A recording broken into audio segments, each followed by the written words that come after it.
यह द्वापर युग के उन दिनों की बात है जब पांचों पांडव और कौरव पुत्र गुरु द्रोणाचार्य से अपनी शिक्षा ग्रहण कर रहे थे।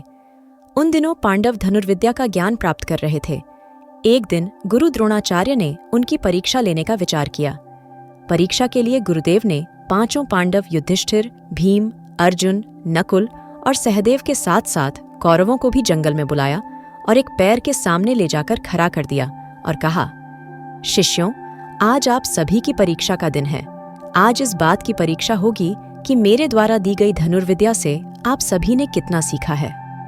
इसके बाद गुरु द्रोणाचार्य ने उस पेड़ डाच की तरफ इशारा करते हुए कहा, वहां देखो, उस पैर पर एक नकली चिड़िया लटकी है। मैं चाहता हूं कि आप सभी एक एक करके उस चिड़िया की आंख पर निशाना लगाएं और तीर सीधा आंख के बीचों बीच उसकी पुतली पर जाकर लगना चाहिए। क्या आप सभी समझ गए? इस पर सभी ने सहमति में अपनी सिर हिला दिया।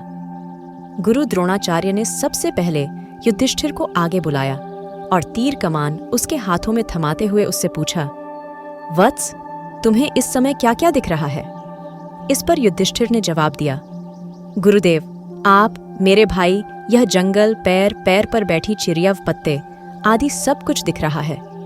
यह सुनकर द्रोणाचार्य ने युधिष्ठिर के हाथ से तीर कमान ले लिया और कहा कि वह इस परीक्षा के लिए अभी तैयार नहीं है। इसके बाद उन्होंने भीम को आगे बुलाया और उसके हाथों में तीर कमान थमा दिया। फिर उन्होंने भीम से पूछा कि उसे क्या क्या दिख रहा है। इस पर भीम ने जवाब दिया कि उसे भी गुरु द्रोणाचार्य, उसके भाई, पैर, चिड़िया, धरती व आसमान सब कुछ दिख रहा है।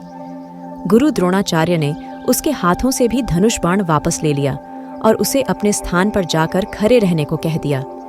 इस प्रकार गुरुदेव ने एक एक करके नकुल, सहदेव और सभी कौरव पुत्रों को बुलाया और उनके हाथों में धनुष बाण थमाते हुए उनसे भी यही सवाल पूछा। उन सभी का जवाब भी कुछ इस प्रकार ही आया कि उन्हें गुरुदेव, भाई, जंगल, उसके आसपास की चीजें व पैर आदि दिख रहे हैं। इन जवाबों के बाद उन्होंने सभी को अपने अपने स्थान पर वापस भेज दिया। आखिरी में अर्जुन की बारी आई। गुरुदेव ने उसे आगे बुलाया और धनुष बाण उसके हाथों में दे दिया। फिर उन्होंने अर्जुन से पूछा, वत्स, बताओ कि तुम्हें क्या दिख रहा है?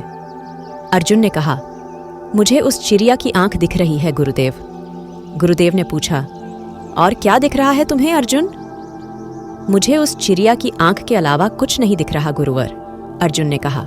यह सुनकर कि अर्जुन चिड़िया की आंख के अलावा कुछ नहीं देख रहा, गुरु द्रोणाचार्य मुस्कुराए और कहा, तुम इस परीक्षा के लिए तैयार हो, निशाना लगाओ वत्स। गुरु का आदेश मिलते ही अर्जुन ने चिड़िया की आंख पर तीर मारा और तीर सीधे उसके लक्ष्य पर जाकर लगा। बच्चों, अर्जुन और चिड़िया की आंख की इस कहानी से हमें यह सीख मिलती है कि सफलता प्राप्त करने के लिए हमारा ध्यान सिर्फ अपने लक्ष्य पर होना चाहिए।